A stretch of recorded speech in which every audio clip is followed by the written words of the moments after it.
राधे राधे।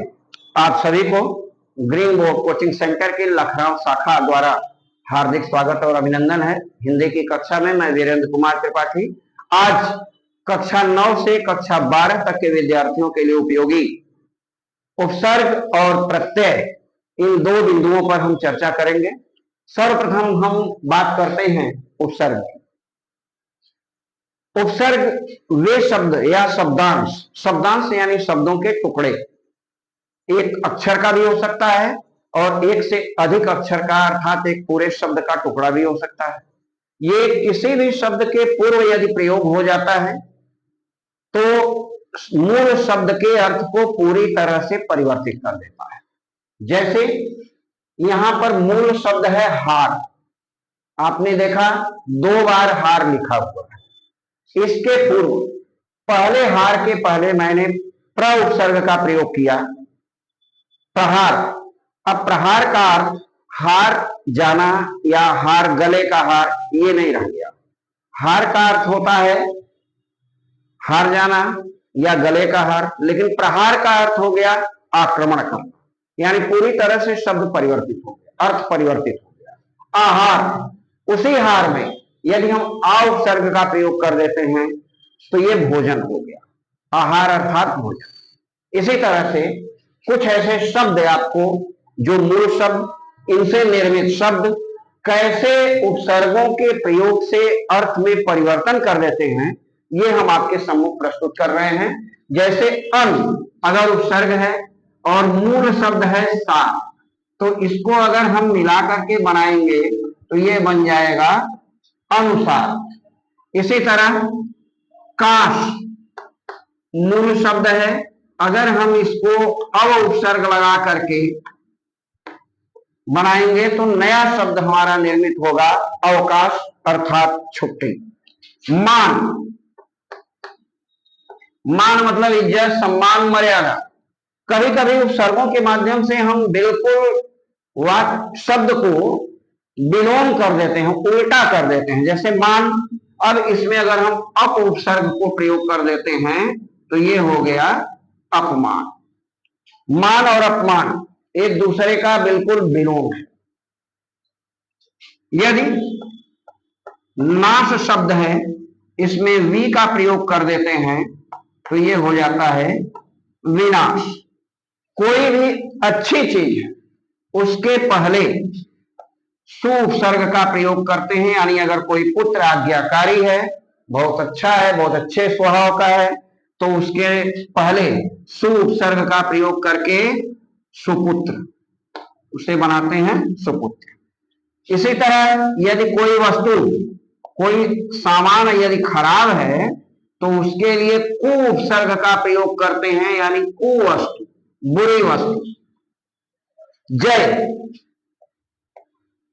अर्थात विजय, जीत जाना, विजयी होना। और इसमें अगर हम परा उपसर्ग लगा दें तो यह ठीक इसका विलोम हो जाएगा, अर्थात पराजय। इसी तरह अगर हम एक शब्द लेते हैं नेता, नेता शब्द का अर्थ है नेतृत्व करने वाला। इसीलिए हम सम्मान पूर्वक सुभाष चंद्र बोस जी को नेताजी के नाम से संबोधित करते हैं, तो नेता का अर्थ है नेतृत्व करने वाला। लेकिन अगर हम इसमें अब शब्द का उपयोग कर देते हैं, अभी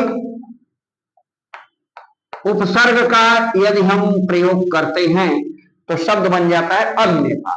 अब अभिनेता का अर्थ हो गया अभिनय करने वाला। नेता और अभिनेता में बहुत अंतर हो गया। तो इस तरह आपने देखा कि उपसर्ग वे शब्द हैं जो किसी भी शब्द या शब्दांश से पूर्व प्रयोग होंगे और उसके अर्थ में परिवर्तन कर देंगे। अब हम आते हैं एक दूसरे बिंदु पर, प्रत्यय।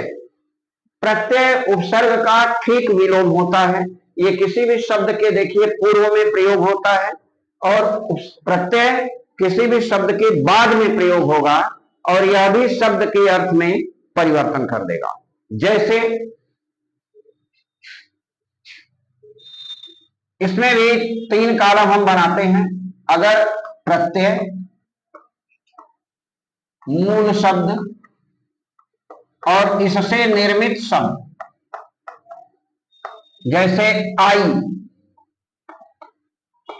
वाला, वान, मान, वट, हट, ये सारे प्रत्यय हैं। अब आई, आई जो है ज्यादातर क्रियाओं में प्रयोग किया जाता है। जैसे एक क्रिया हम ले लें, पढ़ना। अगर पढ़ना क्रिया में आई का प्रयोग करते हैं तो ये हो जाती है, बनने वाला शब्द होगा पढ़ाई। इसी तरह किसी वस्तु के क्रय विक्रय करने वाले को या उससे संबंधित व्यक्ति में अगर हम वाला प्रत्यय का प्रयोग कर देते हैं तो अर्थ बिल्कुल बदल जाता है। जैसे यदि मूल शब्द हो दूध और इसमें वाला प्रत्यय लगा दें तो ये हो गया दूध वाला।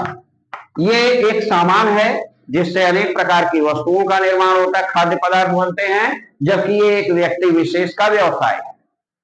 वान, अगर किसी व्यक्ति के अंदर प्रतिभा होती है तो प्रतिभा एक विशेषता है और इससे बनने वाले शब्द को हम कहते हैं प्रतिभावान। मान,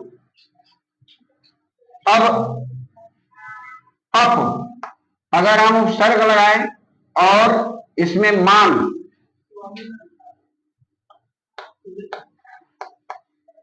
अपमान, इसमें देखिए उपसर्ग का भी प्रयोग है, प्रत्यय का भी प्रयोग है।